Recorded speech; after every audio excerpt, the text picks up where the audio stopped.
Dokter Detektif alias Doktip tidak hanya diperkarakan oleh Reza Gladys, Doktip juga diperkarakan rekan sejawatnya Andreas Situngkir di Polrestabes Medan, Sumatera Utara. Proses hukum terhadap Doktip terkait laporan Dr. Andreas Situngkir pun masih berjalan. Lantas, apakah Doktip sudah dijadikan tersangka kasus penyerangan kehormatan terhadap Dr. Andreas? Kuasa hukum Dr. Andreas Situngkir, Julianus Sembiring, menjawab kemungkinan Doktip menjadi tersangka. Menurutnya, untuk saat ini belum dapat dipastikan apakah sudah ditetapkan sebagai tersangka. Dalam proses hukum tersebut, nantinya kepolisian akan menginformasikan hal tersebut kepada pihak Dr. Andreas. Meskipun belum ada penetapan resmi terhadap Dokter Detektif, namun pihak Dr. Andreas meyakini bahwa Doktip akan menjadi tersangka. Hal itu lantaran pihak Dr. Andreas sudah menyerahkan bukti yang kuat. Sebelumnya, Dokter Detektif alias Doktip dilaporkan Dr. Andreas Situngkir atas dugaan menyerang kehormatan profesi. Hal itu lantaran Doktip menyebut bahwa Dr. Andreas bukanlah seorang dokter melainkan just tipper. Dr. Andreas melaporkan Dokter Detektif ke Polrestabes Medan. Doktip pun sudah menjalani pemeriksaan yang dilakukan di Polres Tangerang Selatan. Dokter Detektif dilaporkan oleh Dr. Andreas pada Oktober 2024. Saat ini laporan Dr. Andreas terhadap Doktip sudah masuk dalam penyidikan. Pemanggilan terhadap Doktip pun sudah dilakukan. Hanya saja Doktip belum juga datang ke Polda Sumatera Utara. Nah, gimana nih menurut netizen yang terhormat? Silahkan berkomentar ya. Laporan polisi yang telah dilayangkan oleh Dr. Andreas Situngkir yang mana terlapornya itu adalah Dr. S di Polrestabes Medan saat ini memasuki babak yang sangat menegangkan. Bagaimana tidak, melalui kuasa hukum dari Dr. Andreas Situngkir ini yaitu Julianus Sembiring mengkonfirmasi kepada sejumlah awak media terkait dengan SP2HP yang mereka terima atau surat pemberitahuan perkembangan hasil penyidikan menyatakan bahwa yang terlapor dalam laporan polisi ini yaitu Dr. S sudah dilakukan pemeriksaan terhadap dirinya. Bahkan ia juga menyebut bahwa dalam waktu dekat ini penyidik Polrestabes Medan melakukan gelar perkara dalam kasus ini. Dan Sembiring juga menyebut bahwa dirinya sangat yakin kepada yang terlapor yaitu Dr. S akan ditetapkan sebagai tersangka. Doktip tersangka di Polrestabes Medan. Banyak yang menanyakan ketika di live, benar nggak bang? Benar nggak bang? Benar nggak?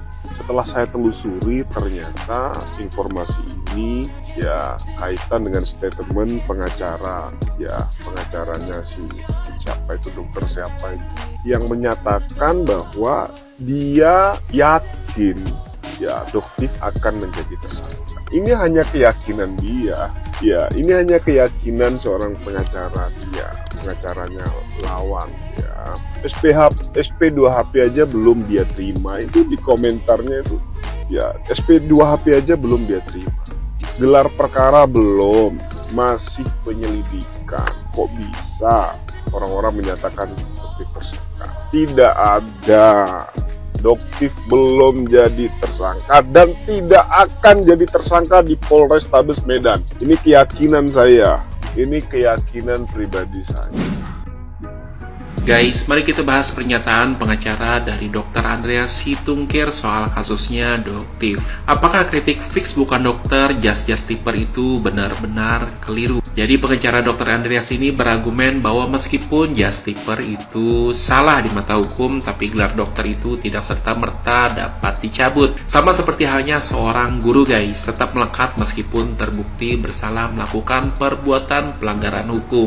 Namun yang perlu digarisbawahi adalah konteks kritik yang dilontarkan oleh Doktip. Nah, berdasarkan video yang beredar guys, saya menyimpulkan Dr. Andreas ini bukan sekedar membawakan oleh-oleh untuk teman dekat atau sanak saudaranya, melainkan melakukan live streaming dengan aktif sambil menawarkan produk skincare dari Thailand. Bahkan mencantumkan nomor kontak dengan slogan amanah. Ini sudah masuk ranah promosi dan bisnis guys, bukan sekedar titipan biasa. Jika kita lihat dari sudut pandang etika medis ya guys, seorang dokter itu memiliki tanggung jawab untuk menjaga kepercayaan publik dan memastikan bahwa produk yang dia rekomendasikan itu aman serta sesuai dengan regulasi BPOM Indonesia.